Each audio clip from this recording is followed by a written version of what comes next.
제목은 달리다굼. 여러분 너무 잘 아시는 단어죠? 달리다굼 아이야 일어나렴. 이 제목으로 말씀 나누겠습니다. 본문 말씀이 마가복음 5장 21절에서 43절까지인데 여러분 아시다시피 그 중간에 그 혈류증을 앓은 여인의 내용이 나와 있어서 그거 중략하고 건너뛰고 읽습니다. 자, 21절부터 같이 읽겠습니다. 시작. 예수께서 배를 타시고 다시 맞은편으로 건너가시니 큰 무리가 그에게로 모이거늘 이에 바닷가에 계시더니 회당장 중에 하나인 야이로라 하는 이가 와서 예수를 보고 발 아래에 엎드려 간곡히 구하여 이르되 내 어린 딸이 죽게 되었사오니 오셔서 그 위에 손을 얹으사 그로 구원을 받아 살게 하소서 하거늘 이에 그와 함께 가실새 큰 무리가 따라가며 애워싸 밀더라. 중략 넘어가고 34절 시작. 예수께서 이르시되 딸아 네 믿음이 너를 구원하였으니 평안히 가라. 네 병에서 놓여 건강할지어다. 아직 예수께서 말씀하실 때에 회당장의 집에서 사람들이 와서 회당장에게 이르되 당신의 딸이 죽었나이다. 어찌하여 선생을 더 괴롭게 하나이까? 예수께서 그 하는 말을 곁에서 들으시고 회당장에게 이르시되 두려워하지 말고 믿기만 하라 하시고 베드로와 야고보의 형제 요한 외에 아무도 따라옴을 허락하지 아니하시고 회당장의 집에 함께 가사 떠드는 것과 사람들이 울며 심히 통곡함을 보시고 들어가서 그들에게 이르시되 너희가 어찌하여 떠들며 우느냐? 이 아이가 죽은 것이 아니라 잔다 하시니 그들이 비웃더라. 예수께서 그들을 다 내보내신 후에 아이의 부모와 또 자기와 함께 한 자들을 데리시고 아이 있는 곳에 들어가사 그 아이의 손을 잡고 이르시되 달리다굼 하시니 번역하면 곧 내가 네게 말하노니 소녀야 일어나라 하심이라. 소녀가 곧 일어나서 걸으니 나이가 12살이라. 사람들이 곧 크게 놀라거늘 예수께서 이 일을 아무도 알지 못하게 하라고 그들을 많이 경계하시고 이에 소녀에게 먹을 것을 주라 하시니라. 아멘. 기억하시겠지만 거라사 지역에서 군대라 이름하는 귀신 들린 자를 고치시고 다시 뭐가 이렇게 급한 스케줄처럼 다시 갈릴리 바다를 건너서 가버나움 지역으로 돌아오셨어요. 그리고 그 바닷가에서 가르치는 상황입니다. 그때 예수님께 회당장인 야이로라는 사람이 찾아옵니다. 회당장이라는 사람은 문자 그대로 회당의 장이에요. 그 유대인의 그 신앙 공동체죠. 회당에서 모임이나 예배를 주관하는 사람들을 가리킵니다. 근데 이 회당에는 10명 정도의 관리자들이 있었고 그 중에 한 3명 정도를 뽑아서 회당장의 책임을 맡겼다고 해요. 그래서 야이로가 회당장 중에 하나 이렇게 이제 표현이 됐죠, 오늘 본문에. 근데 이 회당장은요, 뭐 제사장처럼 세습하는 게 아니었어요. 그리고 무슨 뭐 행정력을 동원해 갖고 어떤 그 힘을 발휘할 수 있는 자리도 아니었어요.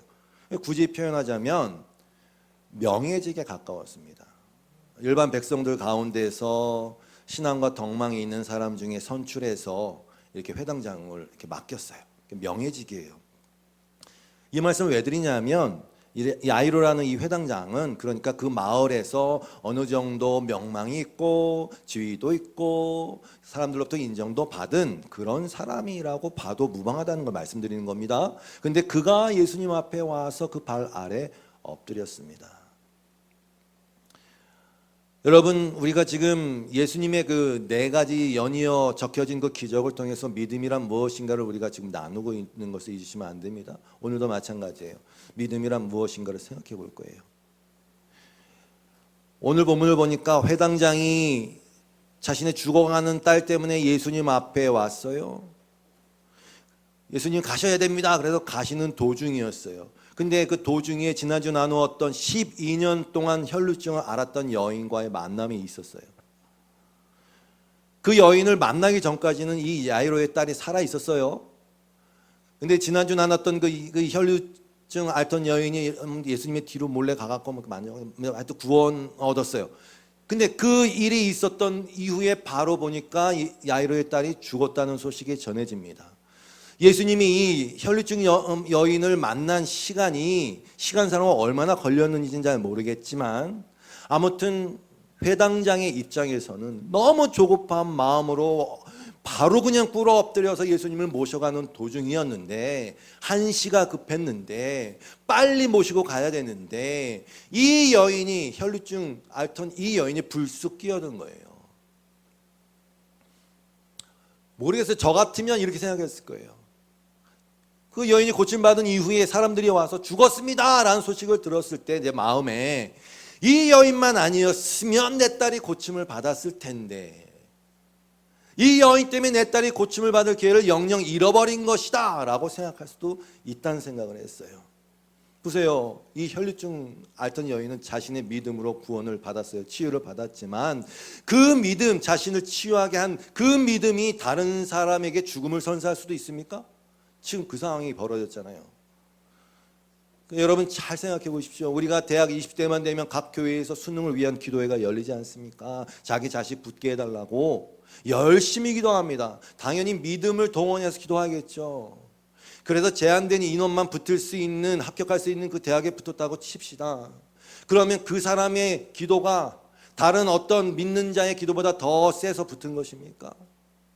그 자녀가 붙음으로 말미암아 떨어진 다른 믿는 자녀들은 어떻게 되는 거죠? 다른 그 떨어진 그 사람이 혹시 정말 이 수능을 기다리고 마지막이다 생각해갖고 모든 것을 걸었던 사람이면 어떻게 해요? 그 마지막 희망이 사라져갖고 그 사람이, 너무 극단적 상상이지만 그 사람이 자살이라도 했으면 어떻게 되는 거예요? 그러면 그 믿음으로 붙은 그 사람의 믿음이 다른 사람, 믿음 약한 그 사람을 죽음으로 모은 것입니까?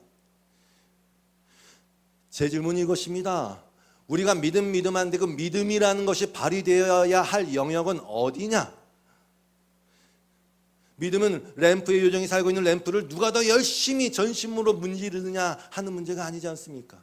이 혈루증 12년 동안 앓았던 이 여인의 병이 나아서 집에 갔어요. 제가 상상을 또 했어요. 상상입니다.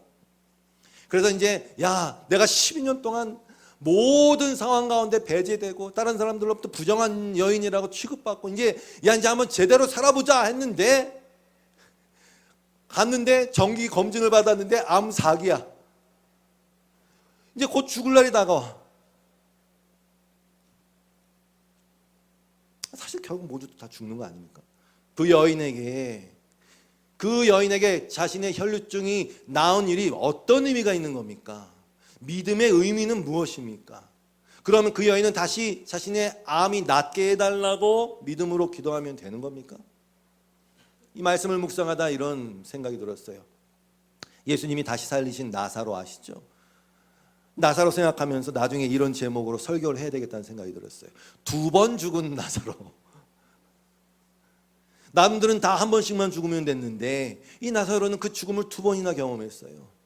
나사로의 2번째 장례를 그 동생들인 마르다와 마리아가 치렀는지는 모르겠어요. 그건 잘 모르겠어요. 나오진 않았으니까. 그러나 그들은 이별의 슬픔을 2번이나 겪어야 했습니다. 왜 이런 말씀을 드리는가? 신앙은, 믿음은 생명을 연장하고 좀 더 건강하게 살고자 하는 꿈의 표출이 아니라는 것이죠. 내 병이 나았으면 좋겠죠. 심지어 내 정말 소중한 사랑하는 사람이 다시 살아나서 나와 함께 하기를 원하실 수도 있어요. 그러나 다시 말씀드리지만 그가 다시 살아온들 그의 삶, 그의 남은 인생은 역시 잠깐일 뿐이에요. 나사로의 삶이, 다시 사는 나사로의 삶이 그 당시 평균 연령을 추측해갖고 예상해 볼 때 한 20년 더 살았다고 칩시다.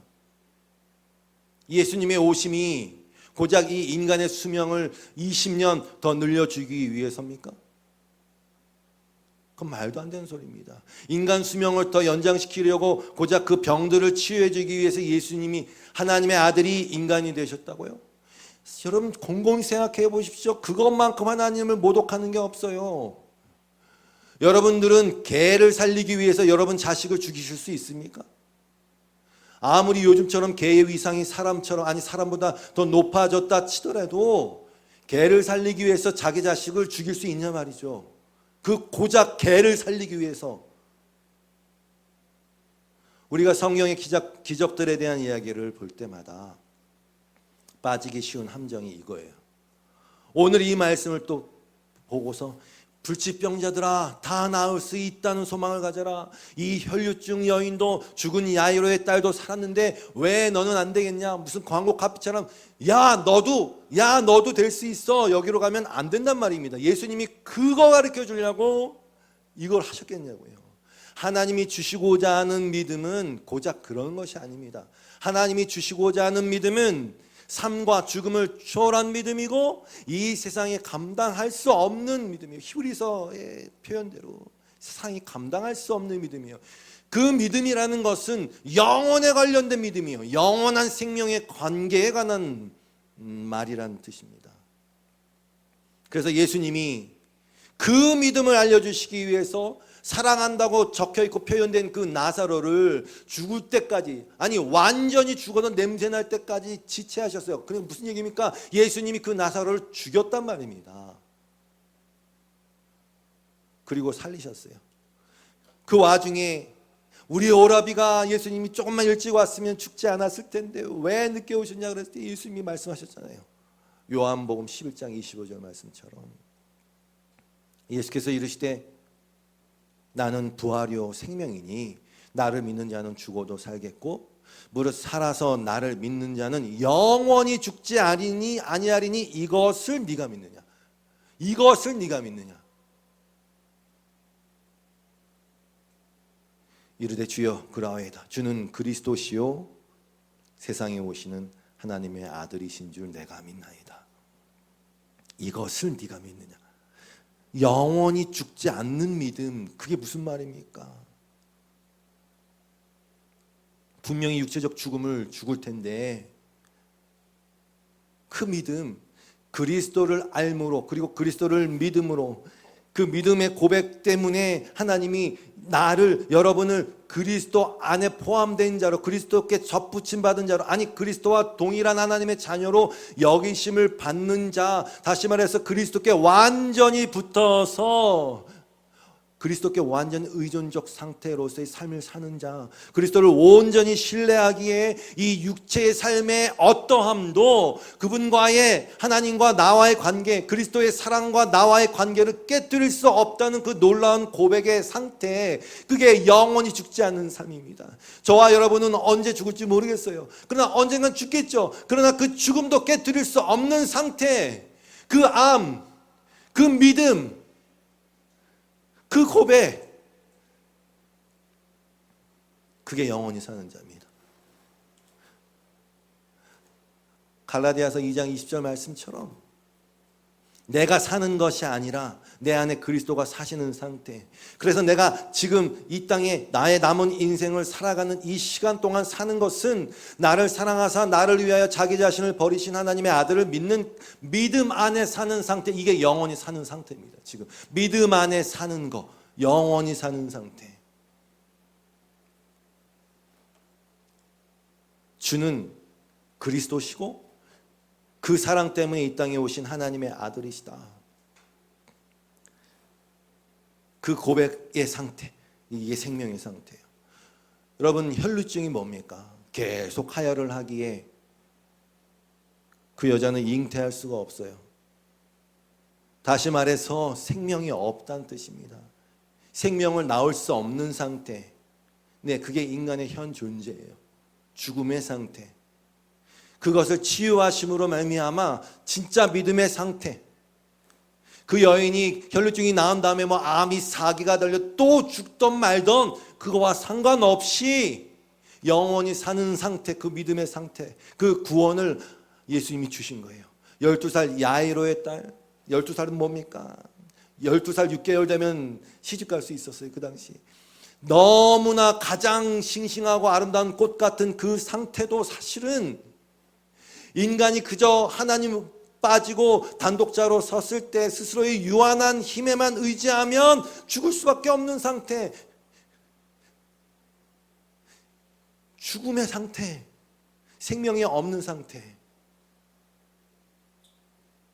그걸 보여주는 거예요. 근데 예수님을 완전히 신뢰했을 때 그 구원의 믿음의 영원히 사는 상태가 되는 것이죠.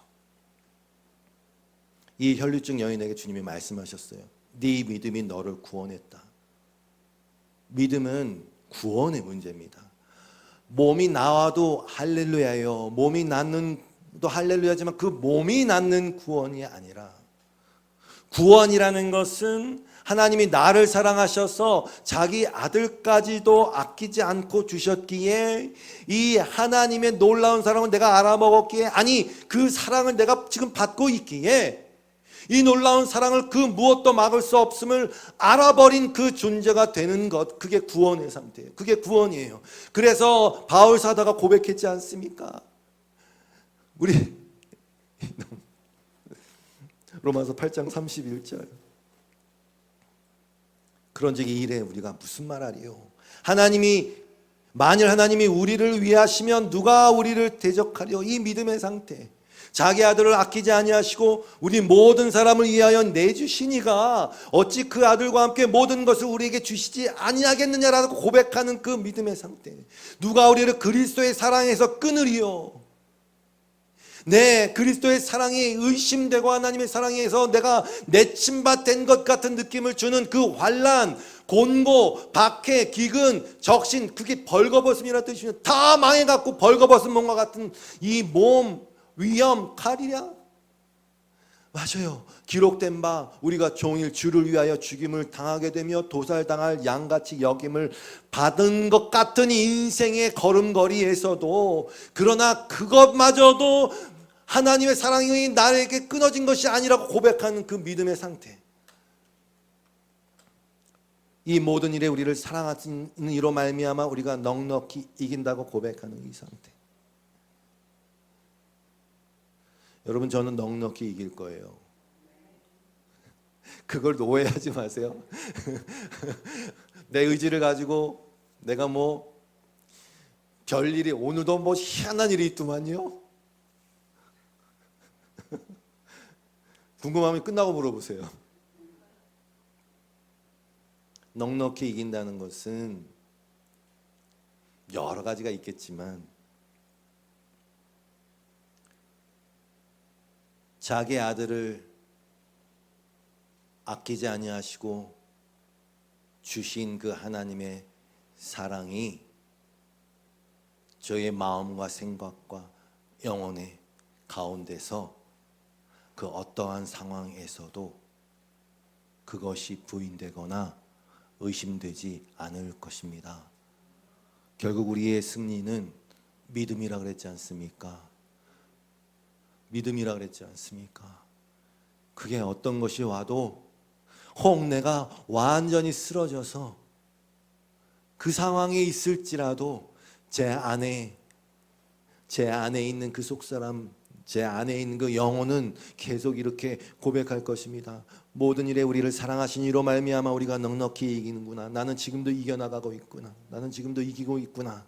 내가 확신하노니 사망이나 생명이나 천사들이나 권세자들이나 현재 일이나 장래 일에 무슨 일이 닥칠진 난 몰라요. 그러나 능력이나 높음이나 기쁨이나 그 어떤 피조물이라도 그 어떤 것도 우리를 우리 주 그리스도 예수 안에 있는 하나님의 사랑에서 끊을 수 없다는 걸 저는 잃어버리지 않을 거예요.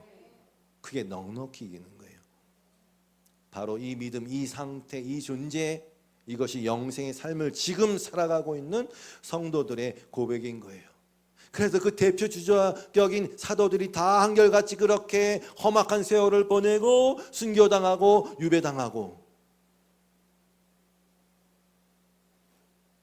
그런데 이 믿음은 반드시 죽음이라는 것 앞에서만 깨달을 수 있게 되어 있어요. 말씀드렸다시피 회당장 야이로라는 이 명망 있는 사람, 존경받는 사람, 괜찮은 사람, 그런데 그 정반대편에 서 있는 이 혈루증 걸린 여인, 부정한 사람, 기피 대상인 여인, 격리 대상인 이 삶을 살아가는 이 여인, 높고 낮음과 상관없이 예수님을 찾아갈 때 그 너무 대조적인 이 두 사람 다 믿음 앞에서는 똑같아요. 죽음 앞에서 모든 사람은 다 평등해요. 믿음이라는 것은 제가 말씀드리지 않습니까? 정말 믿음을 갖고 있느냐? 정말 믿음을 갖고 있느냐?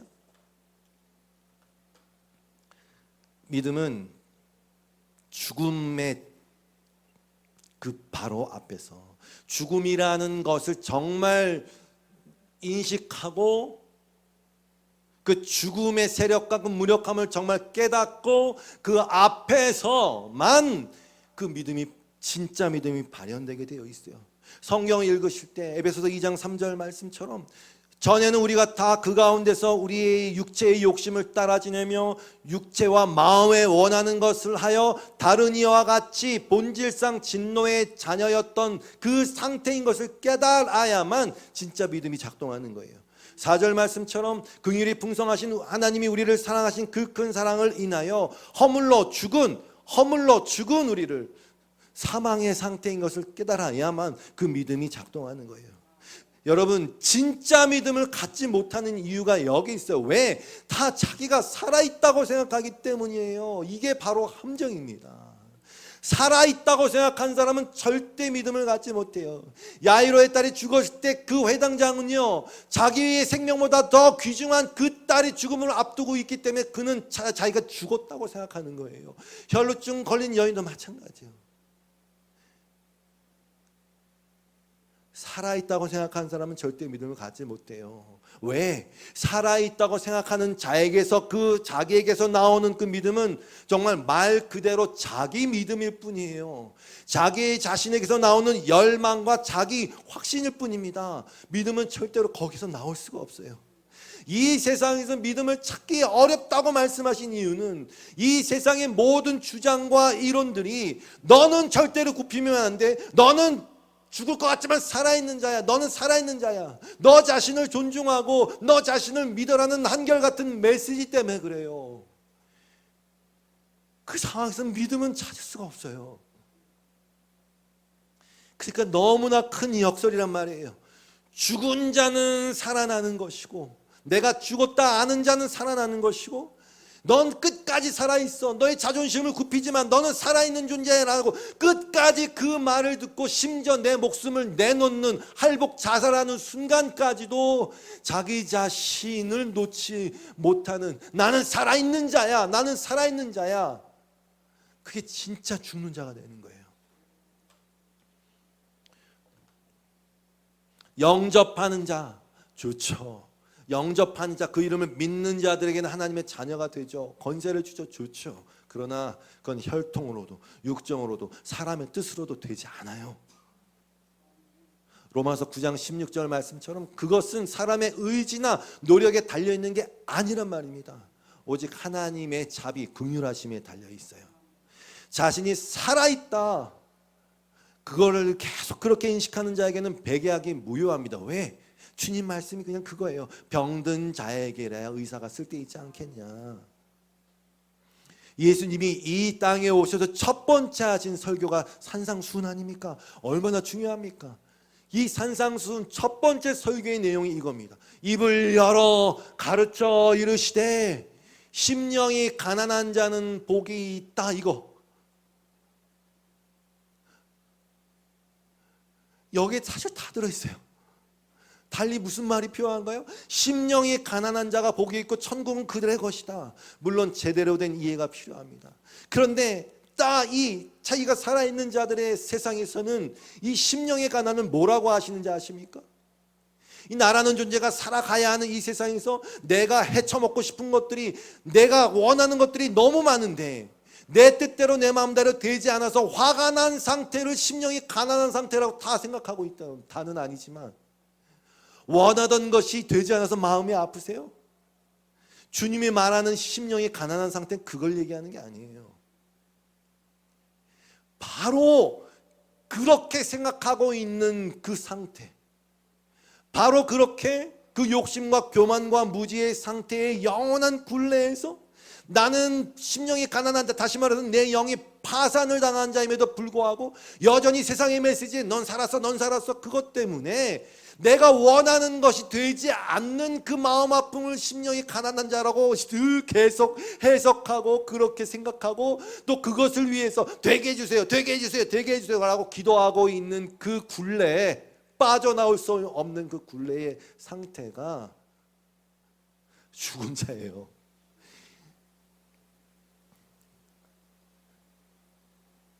브래넌 매닝이라는 작가가 있습니다.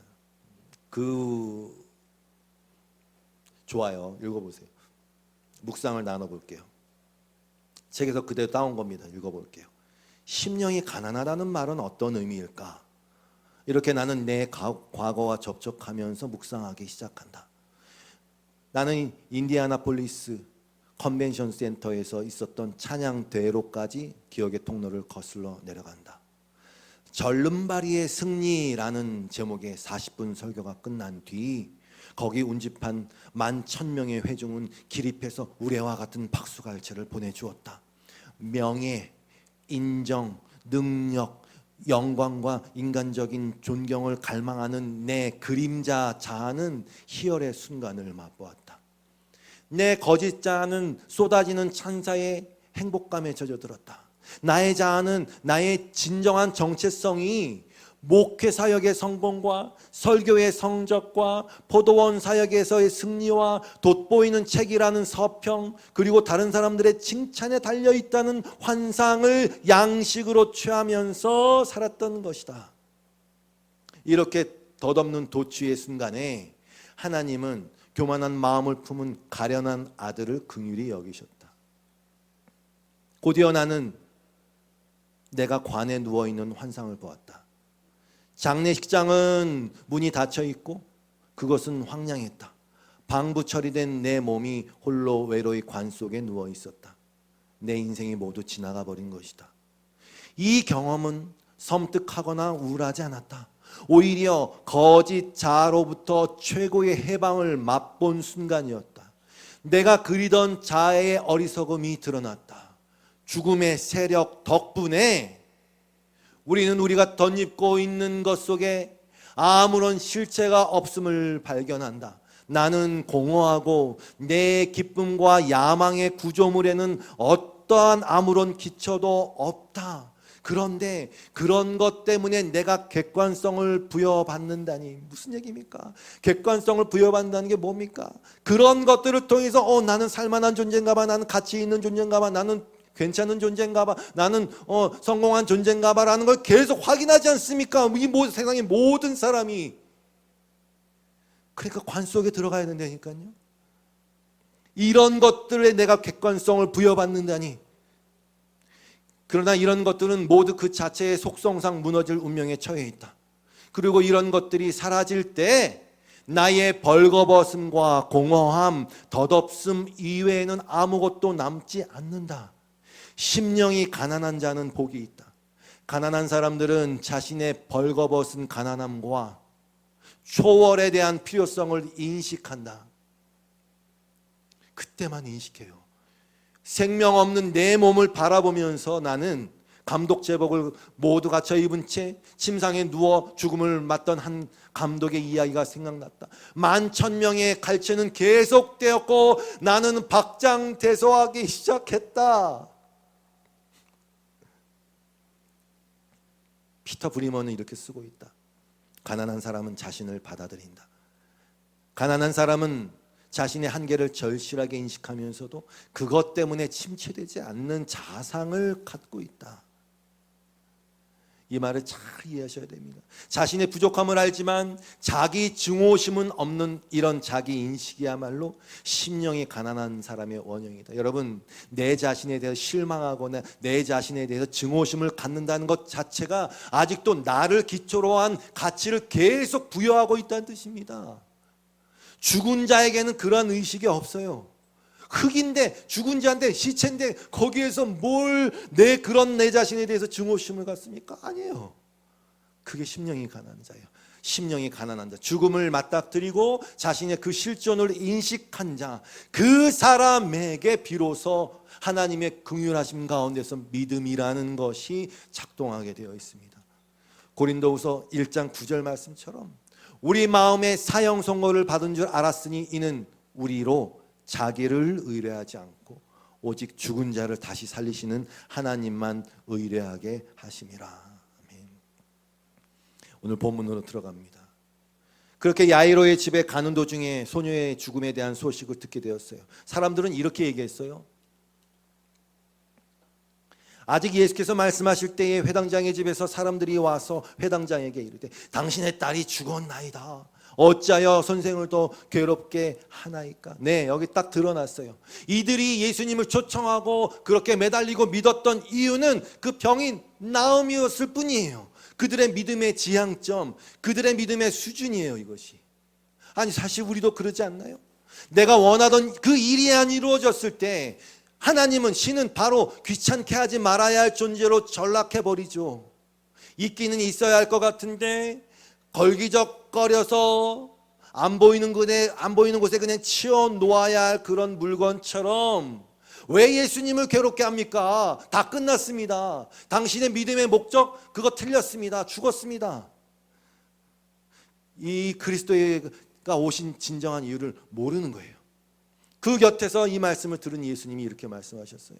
예수께서 그 하는 말을 곁에서 들으시고 회당장에게 이르시되 두려워하지 말고 믿기만 하라. 저는 여러분께 묻습니다. 저와 여러분의 믿음의 진전을 위해서 묻습니다. 여러분이 주님을 믿는 것 외에 할 수 있는 것이 있나요? 궁극적인 질문입니다. 열심히 살지 말라는 게 아닙니다. 최선을 다하고 힘을 내어 뭔가를 향해 달리십시오. 그러나 묻습니다. 그렇게 해서 여러분은 스스로에 대해서 보장할 수 있는 그런 능력이 있나요? 여러분은 내일의 삶을 장담할 수 있나요? 사실 이런 물음은 참으로 어리석은 물음입니다. 우리에게 주어진 시간이라는 것, 또 평균 연령이라는 것이 너무나 많은 착시 현상을 일으킵니다. 왜? 난 내일도 당연히 살아있지. 어떠한 죽음에 대한 위기의식을 갖지 못해요. 난 내일도 모레도 한 달, 1년, 10년, 평균 연령 80, 90, 난 한 30, 40은 더 살 수 있지. 이 착시 현상 때문에 마치 내가 영원히 살 것 같은 느낌, 내가 나를 컨트롤할 수 있다는 착각, 거기에 빠지는 거예요. 마치 나에게 내 생명을 주관할 능력과 권리가 있는 것이냐 보이게 만듭니다. 그래서 지혜자의 마음은 초상집에 가 있는 게 맞습니다. 전도서 7장 4절 이하의 말씀이죠. 우매한 자들은 계속 노래합니다. 아까 무슨 노래? We are the world. 아니면은 아무튼. 그런데 우매한 자의 웃음소리는 항상 우리는 기뻐하길 원하는 그런 낮은 수준의 기쁨, 슬픔을 바탕으로 한, 나의 죽음을 바탕으로 한 그 기쁨이 아닌 그냥 여전히 잘 될 거야, 여전히 나는 괜찮을 거야 라는 그 인생 가운데 이 육체적 수준 가운데 그 기쁨을 추구하면서 우울함을 느끼는 것을, 기쁜 묵상 가운데에 나의 마지막을 묵상하는 것을, 그건 우울한 거야, 나쁜 거야, 부정적인 거야 하면서 계속 히덕거리는 웃음소리를 찾아가지 않습니까? 그 소리는 솔 밑에서 가시나무가 타는 소리 같은 거예요. 그냥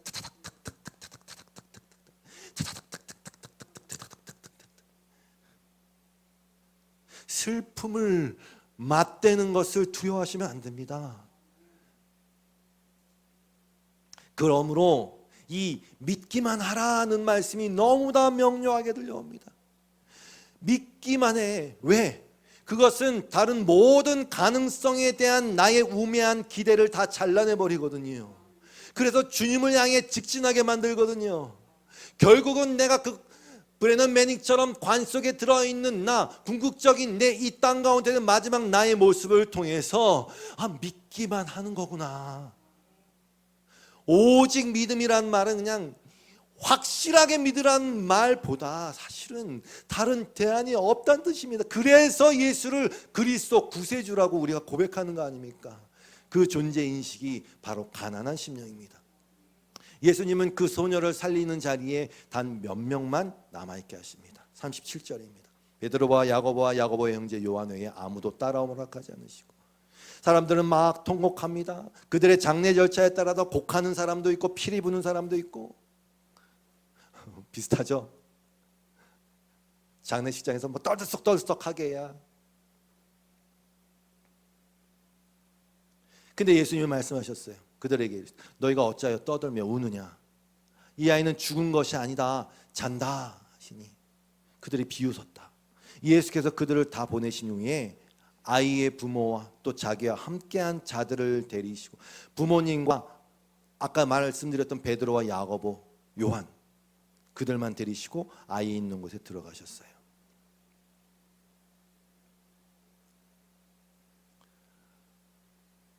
잔다 비웃었죠. 맞아요. 우리는 하나님을 딱 우리의 수준으로 생각하기 있습니다. 하나님께는 잔 거예요. 마태복음 22장 14절 말씀처럼 청함을 받은 자는 많되 택함을 입은 자는 적으니라. 맞아요. 데살로니가후서 3장 2절 말씀처럼 믿음은 모든 사람의 것이 아니에요. 맞아요. 언젠가 말씀드렸듯이 하나님의 사랑을 인간이 그려내고 싶은 대로 마음대로 각색해서 그려내는 경향이 인간에게는 뚜렷하게 있어요. 다시 말씀드립니다. 하나님은 하나님이 사랑하고 싶은 자를 더욱 사랑할 이유와 자격이 있습니다. 여러분도 그렇게 하지 않습니까? 누군가를 향해서. 그리고 그 특별한 사랑이라는 것은 그 사랑을 받지 않는 사람의 눈에는 배타적이고 편협하게 보일 수밖에 없어요. 여러분, 믿음은 모든 사람의 것이 아니에요. 그러니까 이상하게 여기지 마십시오. 하나님의 입장에서 죽음이라는 것은 자는 것에 불과해요. 왜? 깨어나면 일어나니까. 그런데 인간의 입장에서는 그걸 거꾸로 생각해야 됩니다. 우리는 매일마다 잠을 자지 않습니까? 9시에 자든 10시에 자든 12시에 자든 새벽 5시에 자든 우리는 자는데 그 잔다는 행위는 사실은 죽음을 은유하는 거예요. 제가 놀라운 비밀을 하나 알려드릴게요.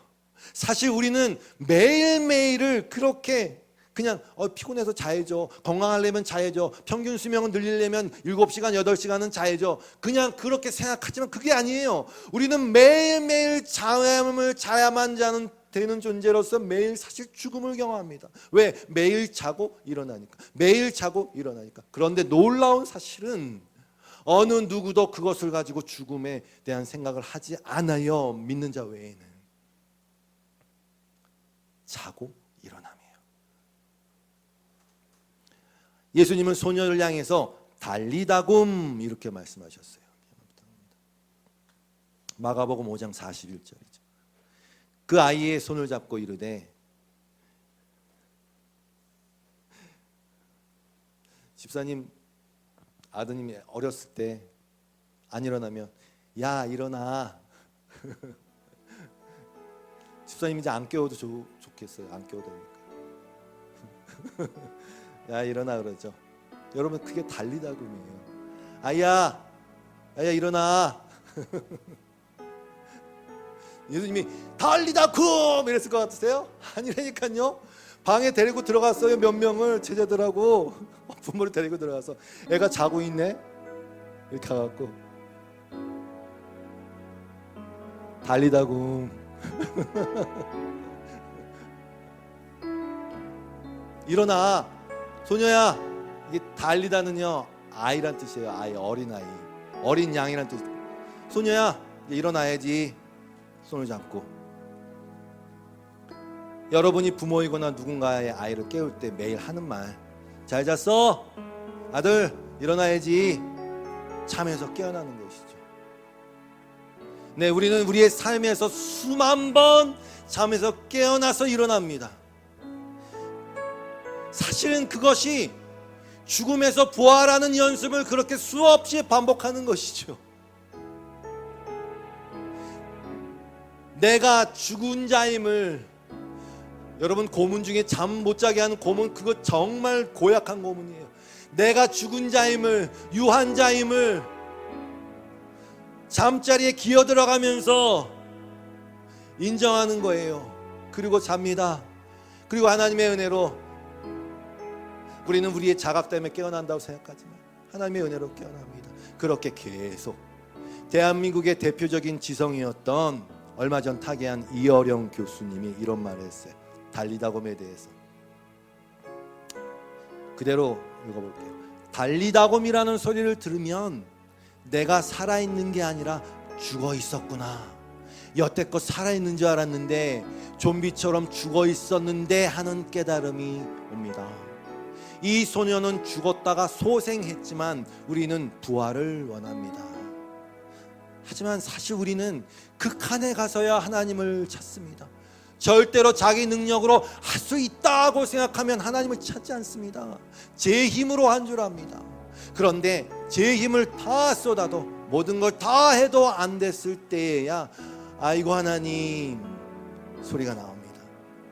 하나님을 만나려면 얼마나 이처럼 고생을 많이 해야 하나? 그걸 알고 교회에 나올 사람이 있겠나? 몰라요. 나오든 말든 나도 몰라 이제. 그거 알고 교회 나올 사람이 있겠나? 인간이 원죄임을 한계임을 알았을 때 달리다굼 같은 권능의 말이 나온다.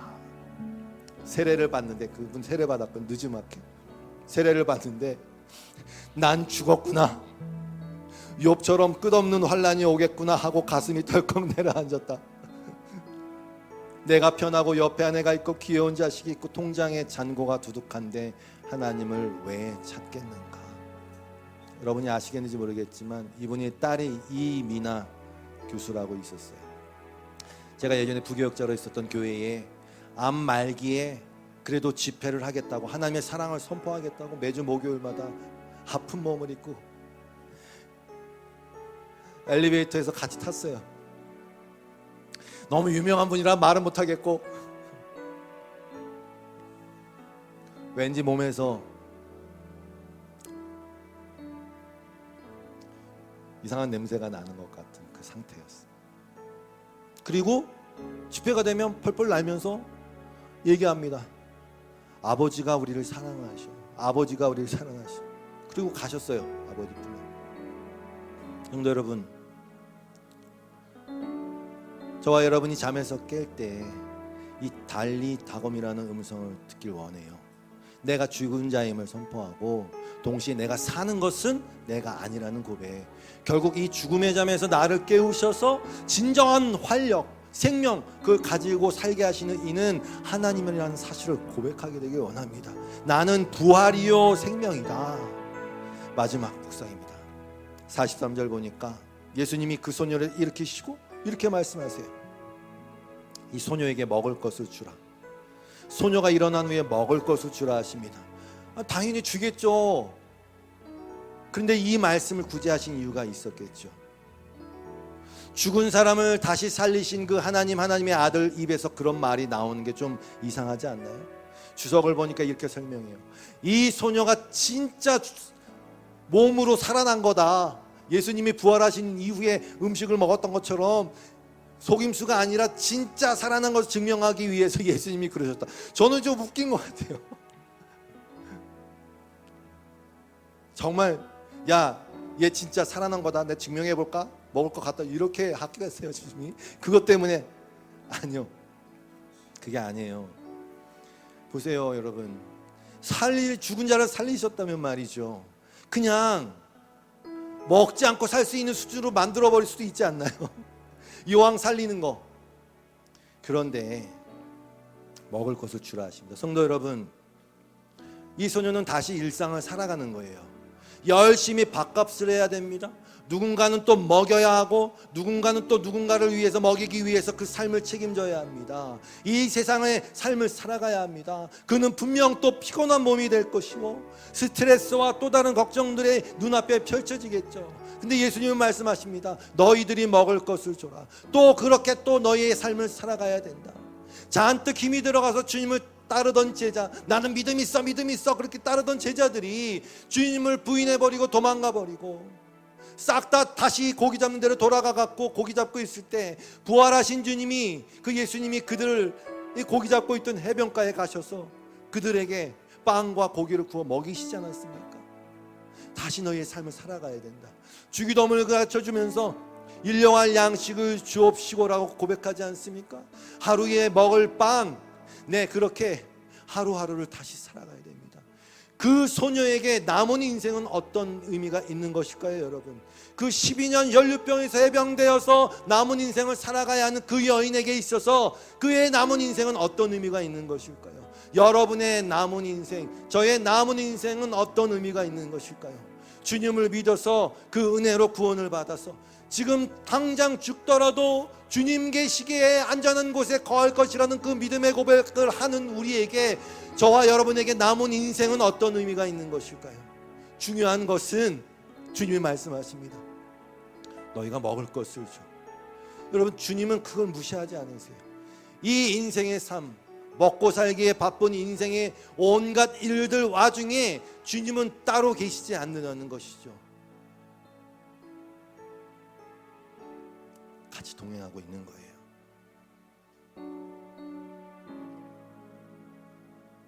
우리는 여전히 또 먹을 것을 먹고 또 그것을 위해 땀을 흘리며 이 유한한 먹거리의 세상을 살면서 우리의 믿음의 눈은 어떻게 될 것 같습니까? 계속 유한자임을 고백하면서 우리의 믿음은 어떻게 될 것 같습니까?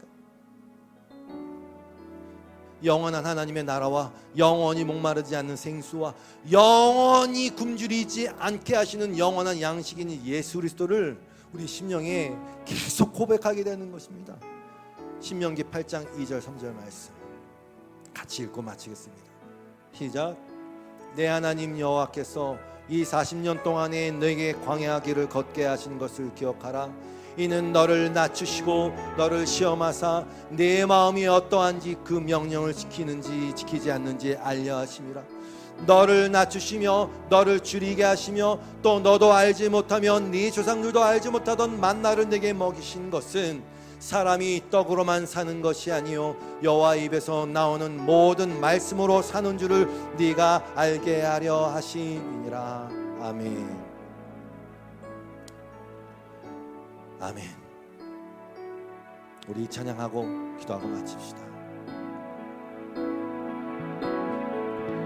괴로울 때 주님의 얼굴 보라. 평화의 주님 바라보아라. 세상에서 시달린 친구들아 위로의 주님 바라보아라. 눈을 들어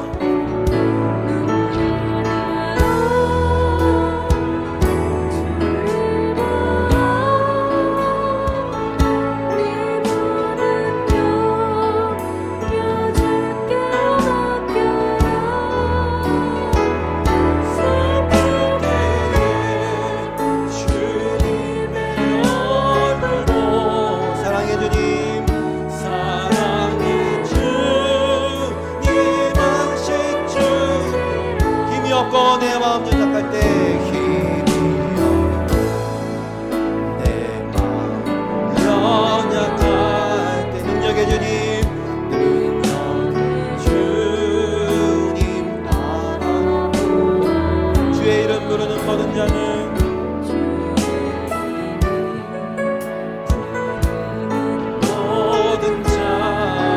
힘주시고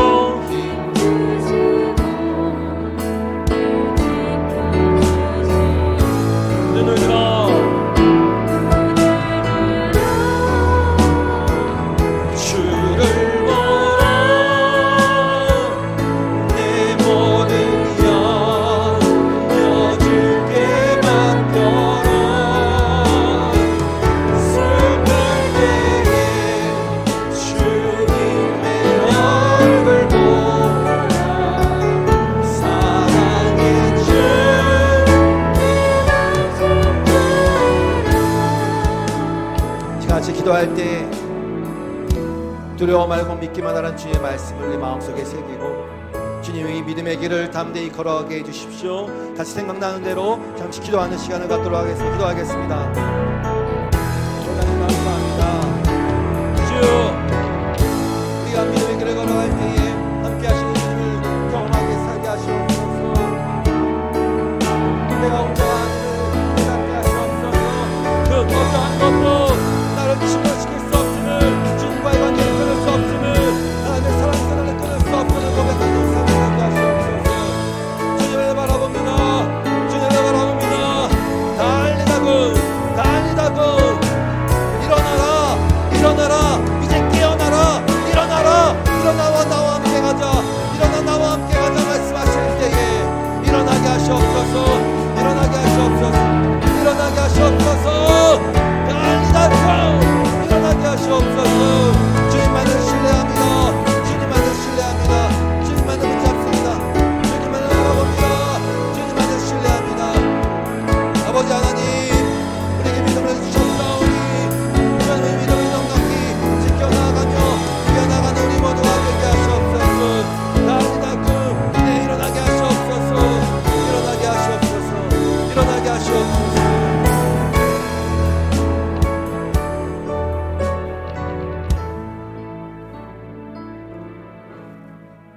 하나님 아버지,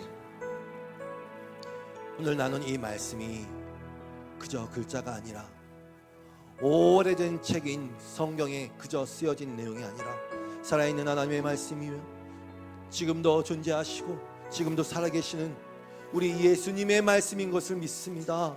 하나님, 도우시옵소서. 우리의 믿음을 깨워주시옵소서. 잠자고 있는 우리의 심령에 손을 내밀어 이렇게 세워주시옵소서. 달리다금 말씀하여 주시옵소서. 이제 성령님께 간구합니다. 친히 역사하셔서 각자의 삶 가운데 그 심령 가운데 말씀하시고 우리 하나님이 살아계신 하나님이심을 증거하시고 지금도 동행하고 계심을 성령님께서 친히 말씀하여 주시옵소서. 그렇게 하시는 주님을 찬양합니다. 예수님의 이름으로 기도드리옵고 주 앞에 드리는 모든 마음의 정성과 예물과 간구와 이 모든 것들을 주님 응답하여 주시사 부활의 주님과 동행하는 삶을 살 때에